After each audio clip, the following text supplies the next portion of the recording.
साथियों, जैसा कि आज की इस वीडियो में हम लोग जो है लूसेंट की बुक से जो है ऑब्जेक्टिव्स क्वेश्चंस को देखेंगे।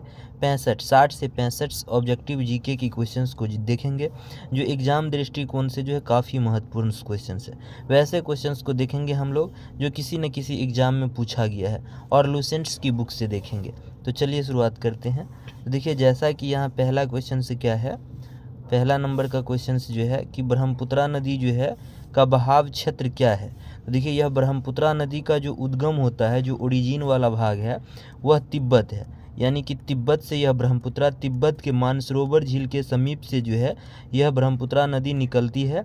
और निकलने के बाद जो है तिब्बत में इस ब्रह्मपुत्रा नदी को जो है सांगपो के नाम से जाना जाता है। और जब यह ब्रह्मपुत्रा नदी अरुणाचल प्रदेश यानी कि भारत में प्रवेश करती है, तो उस अरुणाचल प्रदेश में इस ब्रह्मपुत्रा नदी को दिहांग नदी के नाम से जाना जाता है। और क्या कहते हैं, ब्रह्मपुत्रा जब असम में प्रवेश करती है तब जाकर के जो है ब्रह्मपुत्रा के नाम से जानी जाती है। उसके बाद क्या कहते हैं, जब यही ब्रह्मपुत्रा नदी बांग्लादेश में प्रवेश करती है तो इस ब्रह्मपुत्रा नदी को जो है जमुना नदी के नाम से जाना जाता है। और गंगा नदी जब बांग्लादेश में प्रवेश करती है तो उस गंगा नदी को पद्मा नदी के नाम से जाना जाती है। उसके बाद क्या कहते हैं, जब गंगा नदी और ब्रह्मपुत्रा नदी दोनों बांग्लादेश में जाकर जहां मिलती है, उसके बाद जो है इस ब्रह्मपुत्रा और गंगा के मिलने से जो नदी बनती है, उस नदी को जो है क्या कहते हैं, मेघना नदी के नाम से जाना जाता है। तो ये सारे पॉइंट्स ब्रह्मपुत्रा नदी से थे रिलेटेड्स, याद रखना होगा, एग्जाम दृष्टिकोण से काफ़ी महत्वपूर्ण पॉइंट है। अब देखिए हम लोग क्या क्या पढ़े हैं, तिब्बत से होकर निकलती है, तो हमारे ऑप्शंस में तिब्बत होना चाहिए, बांग्लादेश होना चाहिए और भारत होना चाहिए, यानी कि इसका सही आंसर ए हो जाएगा। ठीक है, देखिए नेक्स्ट क्वेश्चन से क्या है कि नालंदा विश्वविद्यालय के संस्थापक कौन थे। देखिए, नालंदा विश्वविद्यालय के जो संस्थापक थे वो कुमार गुप्त थे, इसका आंसर वी नंबर हो जाएगा। और यहाँ जो हम फैक्ट पॉइंट जो लिख कर लाए हुए हैं, ये नालंदा विश्वविद्यालय से रिलेटेड से पॉइंट है। अब देखिए, ये हुएनसांग एक यात्री था जो चीन का यात्री था।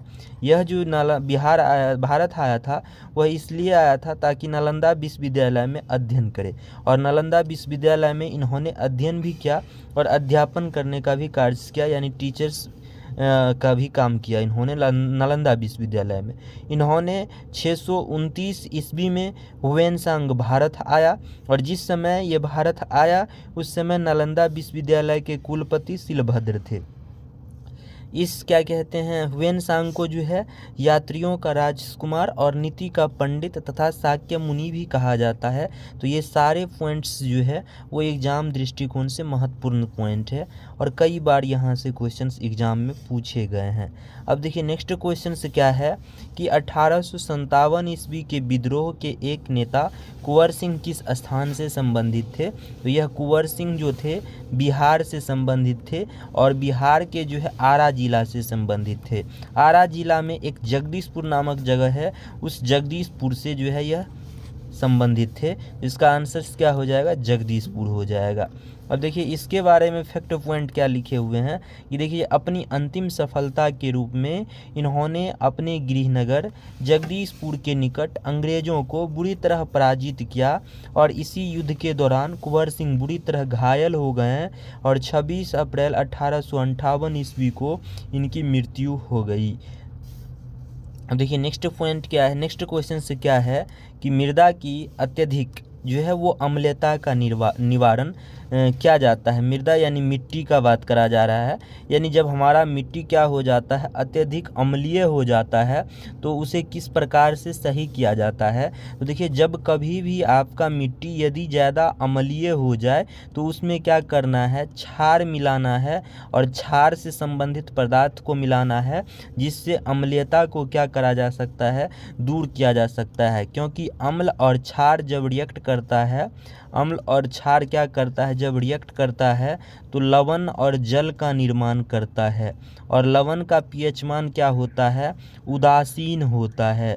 उदासीन होता है। इसका जो एग्जाम्पल हो जाएगा लवण का, वो NaCl हो जाएगा, यानी कि नमक हो जाएगा। तो याद रखिएगा, जब आपका मिट्टी अत्यधिक अम्लीय हो जाए तो उस स्थिति में आपको क्षार से संबंधित पदार्थ को मिलाना है। यदि आपके खेत में यानी कि मिट्टी में अत्यधिक क्षार हो जाए तो उस स्थिति में क्षार को दूर करने के लिए आपको अम्लीय पदार्थ को मिलाना है। लेकिन यहाँ क्या हुआ है कि अम्लीय अत्यधिक हुआ है, तो अम्लीय से रिलेटेड अम्लीय जब अधिक हुआ है तो क्षार को मिलाना है। अब देखिए ए ऑप्शन में है बिना बुझा हुआ चूना, यानी कैल्शियम ऑक्साइड, इसका फॉर्मूला CaO होता है। यह क्या है, क्षार से संबंधित है। अब यदि बी नंबर ऑप्शन हम देखें तो बुझा हुआ चूना, जिसे क्या कहते हैं, कैल्शियम हाइड्रोक्साइड, इसका फॉर्मूला CaOH2 होता है। इसमें भी क्षार के गुण मिलते हैं, यानी ए और बी ये दोनों क्या हो जाएंगे, इस क्वेश्चन का आंसर हो जाएगा। यानी इसका आंसर से क्या होगा, डी नंबर, उपयुक्त में से एक से अधिक। क्योंकि देखिए बिना बुझा हुआ चूना में भी क्षार के प्राकृतिक गुण होते हैं और बुझा हुआ चूना में भी क्षार के गुण होते हैं, और हमें क्या चाहिए, क्षार ही चाहिए, तब तो जाके अम्लीयता का निवारण हो सकता है। अब देखिए नेक्स्ट पॉइंट यहाँ क्या है कि देखिए फसलों की पैदावार या पौधों की वृद्धि अच्छी नहीं होती है। ऐसा इसलिए होता है क्योंकि रासायनिक उर्वरक, जिसे हम लोग गांव में खाद कहते हैं, का अत्यधिक उपयोग होने से मिट्टी अम्लीय हो जाता है या मिट्टी क्षारीय हो जाता है। यदि मिट्टी क्षारीय हो तो इसमें क्या करना है, जैव पदार्थ मिलाए जाते हैं। जैव पदार्थ में क्या कहते हैं, सड़े गले पदार्थ मिलाए जाते हैं। यानी कि अगर आपके खेत में अत्यधिक क्षारीय हो जाए तो उस स्थिति में आपको सड़े गले पदार्थ मिलाना है, मिट्टी में गोबर मिलाना है, ताकि आपकी खेत में अम्लीयता की मात्रा बढ़े और क्या हो, क्षारीय का निवारण हो।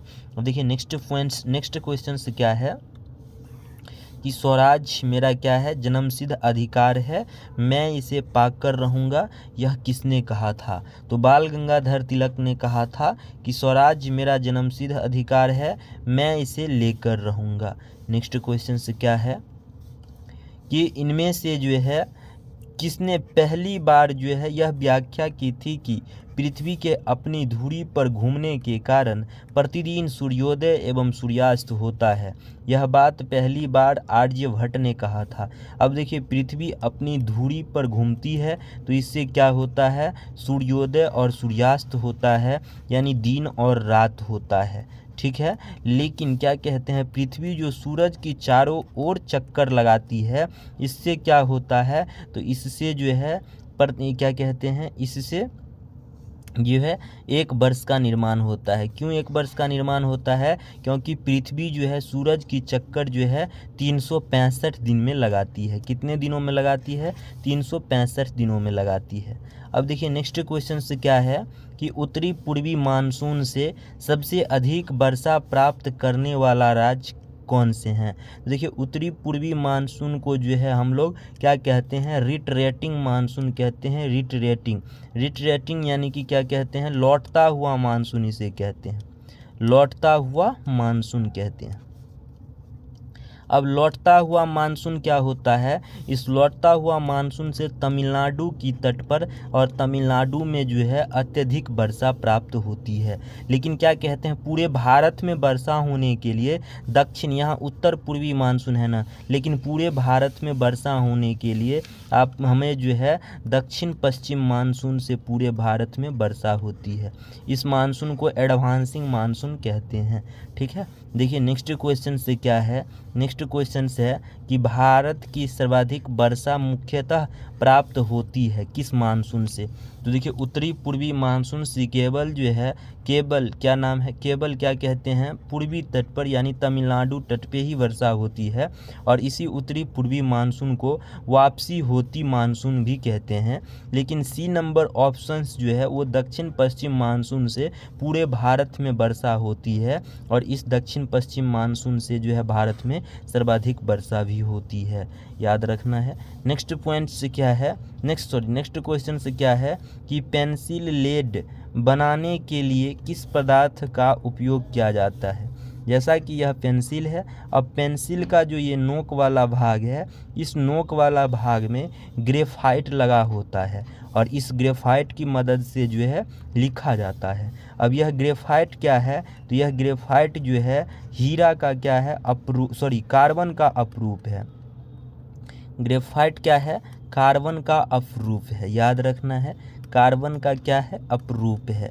अपरूप किसे कहते हैं, तो जब किसी भी चीज़ का एक से अधिक रूप होता है उसे अपरूप कहते हैं। तो कार्बन का ही अपरूप है और कार्बन का ही अपरूप हीरा भी है, तो याद रखना है। और हीरा क्या है, सबसे कठोर पदार्थ है। नेक्स्ट पॉइंट से क्या है, ग्रेफाइट्स जो है वो विद्युत का भी सुचालक होता है। अब नेक्स्ट पॉइंट क्वेश्चन से क्या है कि विश्व जल दिवस मनाया जाता है। देखिए विश्व जल दिवस कब मनाया जाता है, विश्व जल दिवस 22 मार्च को मनाया जाता है और 22 मार्च को ही बिहार दिवस भी मनाया जाता है। बिहार दिवस भी कब मनाया जाता है, 22 मार्च को ही मनाया जाता है। नेक्स्ट क्वेश्चन से क्या है कि विदेशों में जो है वो भारतीय राष्ट्रीय ध्वज प्रथम बार किसने फहराया था, तो विदेश में प्रथम बार भारतीय राष्ट्रीय ध्वज जो है मैडम भीखाजी कामा ने फहराया था। नेक्स्ट क्वेश्चन से क्या है कि चाप झील, जिसे ऑक्सबो झील भी कहते हैं, यह कैसे बनती है, तो यह चाप झील जो है नदी के द्वारा बनाया जाता है। यह चाप झील कब बनता है, जब नदी जो है पहाड़ वाली भाग से, पहाड़ी वाले भाग से जो है मैदान वाली भाग में प्रवेश करती है, तो वो क्या करती है, टेढ़े मेढ़े जो है वो रास्ते का निर्माण करती है और इस टेढ़े मेढ़े रास्ते को क्या कहते हैं, विसर्प कहते हैं, विसर्प कहते हैं। ठीक है, जब विसर्प वाली आकृति बनाती है तो नदियाँ क्या करती है, नदियाँ का जो कनेक्शन है कहीं कहीं जो है जब उसे ढाल नहीं मिलती है, तो ढाल नहीं मिलने की वजह से यह जैसा कि विसर्प वाली आकृति जब बनाती है तो क्या होता है, कभी कभी ढाल नहीं मिलती और कभी तेज ढाल मिलने की वजह से इस रास्ते को बंद करके दूसरे रास्ते से पानी निकलने लग जाती है, तो इससे बने झील को क्या कहते हैं, चाप झील कहते हैं, ऑक्सबो झील कहते हैं। ठीक है, अब देखिए नेक्स्ट क्वेश्चन से क्या है कि सेल जिसे चट्टान कहते हैं जिनमें जीवाश्म पाए जाते हैं। देखिए सेल जो है वो 3 प्रकार के हैं, एक तो अवसादी सेल है, दूसरा कयांत्रित सेल है, तीसरा अग्नीय सेल है। यह एक अग्नीय सेल जो है यह किससे बनता है, ज्वालामुखी के विस्फोट से बनता है और यही ज्वालामुखी विस्फोट होने के बाद अग्नीय सेल बनता है और जब इसी सेल का घर्षण होता है तो घर्षण होने के बाद क्या होता है, अपरदन और अपक्षय होने के बाद अवसादी सेल का निर्माण होता है और जब अवसादी सेल पर अत्यधिक टेम्परेचर दिया जाता है और अत्यधिक क्या कहते हैं, प्रेशर दिया जाता है, तो टेम्परेचर और प्रेशर देने की वजह से इसका रूप चेंज हो जाता है, तो इसे क्या कहते हैं, कयांत्रित सेल कहते हैं। तो याद रखना है 3 प्रकार के सेल, अग्नीय सेल, कयांत्रित सेल और अवसादी सेल। अब देखिए पूछे जा रहे हैं हमारे क्वेश्चंस में कि जीवाश्म में पाए जाते हैं यानी फॉसिल्स किस में पाए जाते हैं, तो देखिए जीवाश्म जो पाए जाते हैं वो अवसादी सेल में पाए जाते हैं, ओनली अवसादी सेल में पाए जाते हैं, क्योंकि अग्नीय सेल में भी नहीं पाया जाता है, कयांत्रित सेल में भी नहीं। अब देखिए अग्नीय सेल में इसलिए नहीं पाया जाता है क्योंकि यह अग्नीय सेल ज्वालामुखी के विस्फोट से बनते हैं और इसमें जब विस्फोट होता है तो टेम्परेचर क्या होता है, अत्यधिक होता है, जिस वजह से जितने भी सेल पदार्थ जो भी होंगे यानी जीवाश्म पदार्थ वो क्या हो जाएंगे, जल जाएंगे। और कयांत्रित सेल में भी नहीं पाए जाते हैं क्योंकि इसमें भी क्या होता है, अत्यधिक टेम्परेचर और प्रेशर की वजह से बनता है, तो इसमें भी जीवाश्म नहीं पाए जाते हैं। और एक ओनली अवसादी ऐसा सेल है जिसमें क्या कहते हैं, जीवाश्म पाए जाते हैं, फॉसिल्स पाए जाते हैं। फिर हम लोग मिलते हैं नेक्स्ट वीडियो में।